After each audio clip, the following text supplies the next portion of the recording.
beloved Boss Mike Cervera.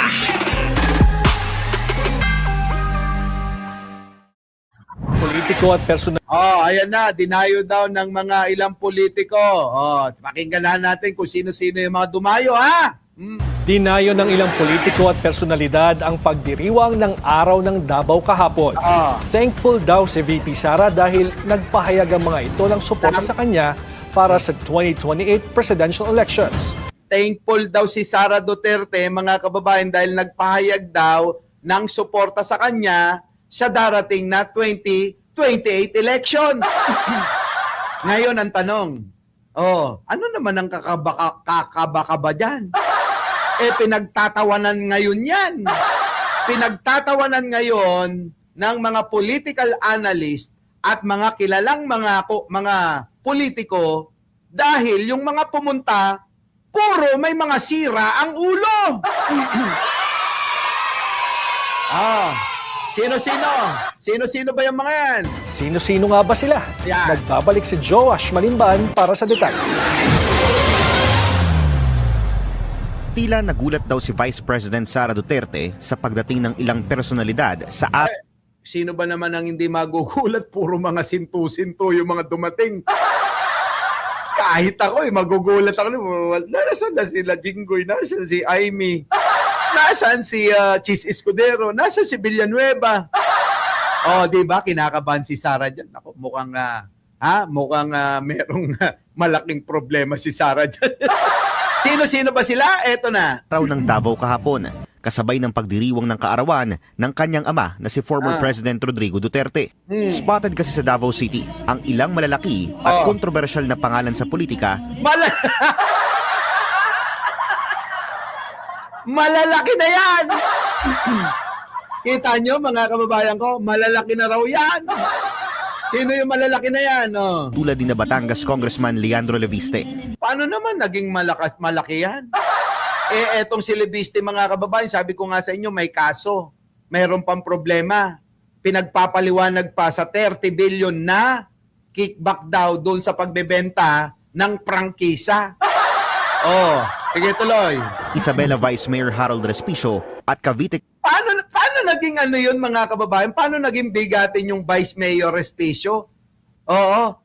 Para si Raulo. Nangingisay doon. Kita nyo, siya lang yung nakakurbata. Siya lang yung naka-Amerikana. Kung susuriin nyo maigi, mukhang hindi nagpapalit ng Amerikana. Parehas ang kulay. Kung papalitan man niya, yung pangloob lang. Hindi nyo ba napansin? Parang hindi nagpapalit ng Amerikana yung baluga na Vice Mayor ng Isabela. Lahat po ng nakukuhang mga video at picture, yun ang kasuotan niya. Sino pa? Eto si Meow Meow. Eto si Meow Meow. Sino pa? Eto. Yan tignan nyo. Di ba? Parang hindi nagpapalit. Sige, ito. Isabela Vice Mayor Harold Respicio Bigatin na ba yan, mga kababayan ko? Bigatin yan? at Cavite Congressman Kiko Barzaga. Isa pa yan. Di ba, mga kababayan, nagpatawag ng rally sa harap ng Forbes Park. Nung dumating yung 50 tao, biglang nawala, mga kababayan. Umuwi habang nagrarally yung mga tinawag niya, anong nangyari? Naglalaro, mga kababayan, ng computer. Nagdodota. Anak ng pating na yan. Tapos mabigat na ito, mga kababayan. Mabigat ito, Lynn Mariano. Leia Patricio. Mabigat ito? Sige. Pasok. Hindi mabigat, pabigat. Hindi mabigat, pabigat. Dumalo rin si former COMELEC Commissioner Rowena Guanzon na una nang nagdeklara ng kanyang interes sa pagtakbo bilang senador sa darating na 2028 elections. Kita nyo, mabigat ba yan? Sound Source Production. Mabigat ba yan? Di ba, mga kababayan? Yan ba yung mabigat? Ano ba yung mabibigat na mga kasama ni Sara Duterte? Sabi nga, latak na lang. Latak na lang ho yung mga natira dito. Alam nyo mga kababayan, hindi ko masisi si Toby Chanco kung bakit sinasabi niya na hindi siya DDS kasi hindi pa siya sigurado. Si Toby Chanco, mga kababayan, naglalaro pa sa apoy eh. Sa madaling salita, namamangka pa sa dalawang ilog. Parang yung ex nyo. Pinagsabay kayo. Di ba? O, ganun ho yung laro ni Toby Chanco eh.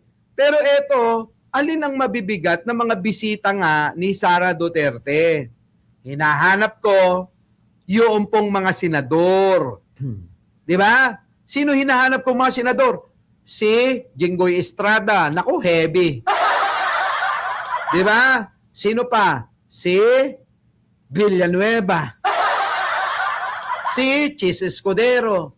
Ang mga bilyar. O, sino? Dalawa ang senador na bilyar.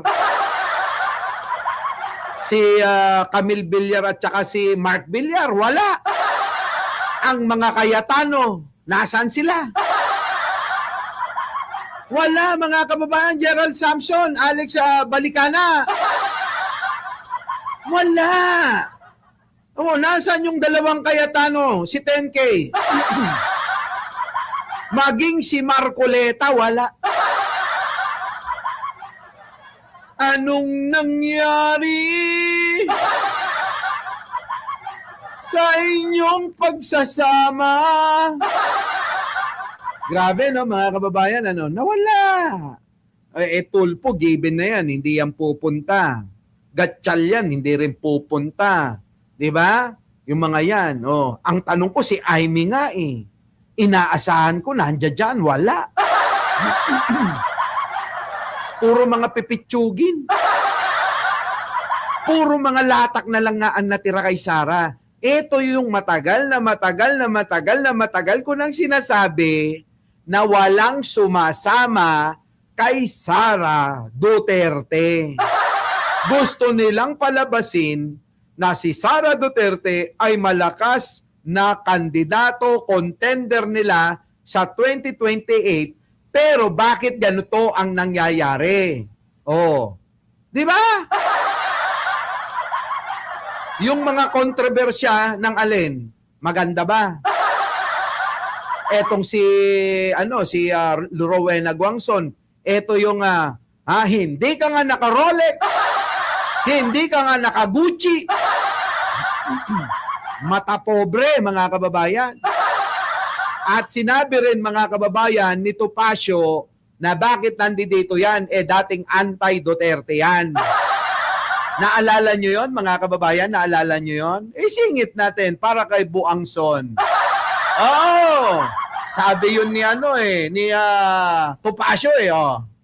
Si dating Commissioner Rowena Guanzon, di ba tayo nagbibigay tayo ng t-shirt sa mga kaibigan natin? Yes, yo. Ito palang si Rowena Guanzon ay nagbebenta. Yung mga t-shirt na nakalagay, mapapangiwi ka sa korap, bardagulan kung may mukha niya, ay binibenta niya. Tinatanong nila kung bawal, hindi naman po bawal. Ito lang ang naiisip ko. Bakit naman kakandidato ka ng senador, magbebenta ka ng t-shirt? Kung kumakakandidato ka pa lamang, pera na iniisip mo, kita na iniisip mo, anong iisipin mo pagka nandun ka na sa Senado? Alam ba ng PDP yan? Hindi naman po miyembro ng PDP si Commissioner Guanzon. Pilit lamang niyang idinidikit, iniugnay yung kanyang pangalan kay VP Sara. Bakit? Dahil sikat, popular, malakas sa taong bayan si VP Sara. Pero noong si Pangulong Duterte pa lamang ay gustong maging presidente, binablock niya yung certificate of candidacy. Pinapa-inhibit siya, ayaw niya mag-inhibit. Bago, nung presidente na si Pangulong Duterte, kung ano-anong sinasabi niya laban dito. Kay Pasagwa daw, kay Bastos daw, kay puro rape jokes, pati kay VP Sara, tinawag niyang Fiona, tinawag niyang basically, tinatawag niyang magnanakaw nun VP Sara na yung, daw, 125 million in 11 days, ang ganun post na, meron ako lahat. Tinawag niyang Fiona, ang daming sinasabi niyan against VP Sara bago ang kapal ng mukha, gusto pang mag-spokesperson. Oo, buti nga hindi tinanggap. Ngayon, gusto mag-senador, pilit na dikit ng dikit kay Sara Duterte. Okay, Kita nyo? Istorya po niya. Ngayon, nagbebenta ng t-shirt. Kayo na po ba gusto? Kayo daw, humusga. Ngayon, nagbibenta daw ng t-shirt. Kita nyo, mga kababayan? Sila na nga lang ang bisita. Abay, nag-aaway-away pa pala. Oh, kita nyo? Oh, pasok. Post ni Duterte Youth Chairman Ronald Cardema, spotted din sa Oh, yan, si Cardema, bitter na bitter. Kinuha pang ninong si Pangulong Bongbong Marcos niyan. Oh, kita nyo mga kababayan ko? Oh, ano bang issue niyan? Mandaraya. Kaya ho, ang dahilan ng pagkakasibak nila bilang party list, hindi na kaupo kahit 3 seat o 3 upuan yung nakuha nila, abay sibak sila. Kasi mandaraya. Oh, maraming dokumento ang dinaya, mga kababayan. Yan yun. Oh, bukod pa dyan, sino pa bang walang bilang dyan? Ayan eto, landingan yung kanyang noo. Si Vic Rodriguez, kita nyo, eto yung bitter na bitter kay First Lady. Galit na galit kay First Lady. Hindi ko ba alam kay bait-bait ni First Lady. Kahit itanong nyo pa kay Attorney Claire Castro. Diba? Anong mga bilang? Walang mga bilang. Tandaan nyo yan, mga kababayan, walang bilang itong mga ito. Sino? Rowena Guangson. Topacio. Oh, magkaaway pa. Sino pa? Si Miao Miao. Respicio. Putik line up ng mga siraulo. Paano yung presidente nila? Siraulo rin eh. Kaya yung mga magiging senador, yung mga line up niyang mga senador, puro may mga tama ang ulo. Nagkakasundo-sundo. Pwede nyo nang i-line up si Nino. Ano, mga kababayan? O line up nyo na rin si Nino. I-line up nyo na rin si Mima. Tao pa ko ha! Walang iyang line up na to.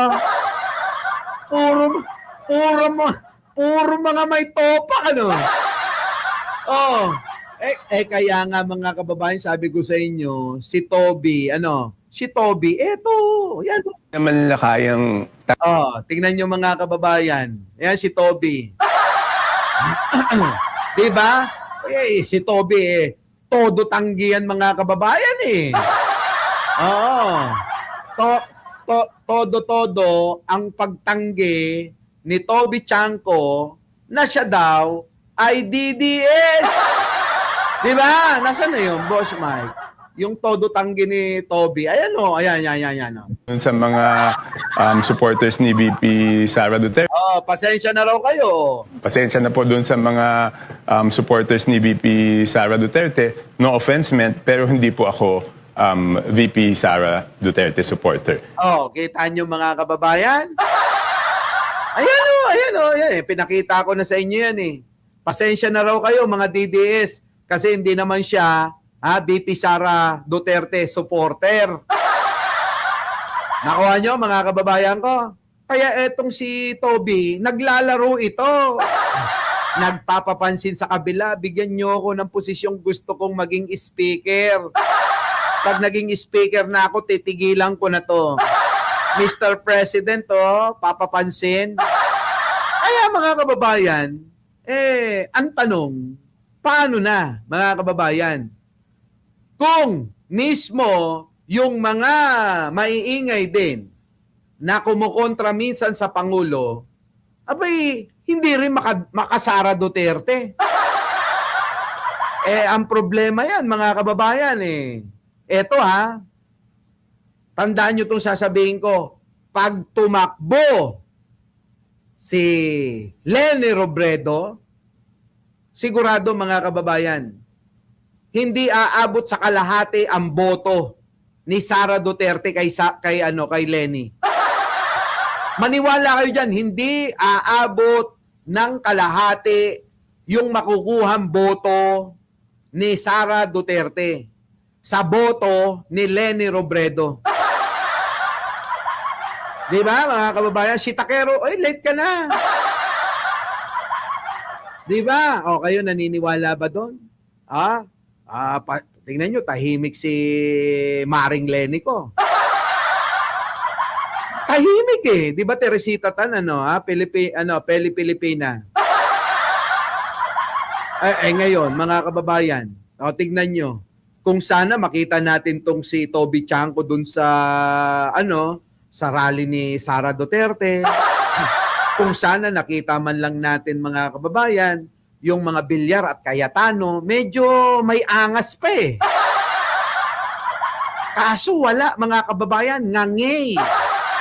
Di ba, makiliti? Lorna Martinez, pasok. Ayan, ulit. Pasensya na po doon sa mga supporters ni VP Sara Duterte. No offense meant, pero hindi po ako VP Sara Duterte supporter. Wala, ayaw, hindi. Isa pa. Pasensya na po doon sa mga supporters ni VP Sara Duterte. No offense meant, pero hindi po ako VP Sara Duterte supporter. Nakilala ko lang siya nung sila'y tumakbo ni President Bongbong Marcos.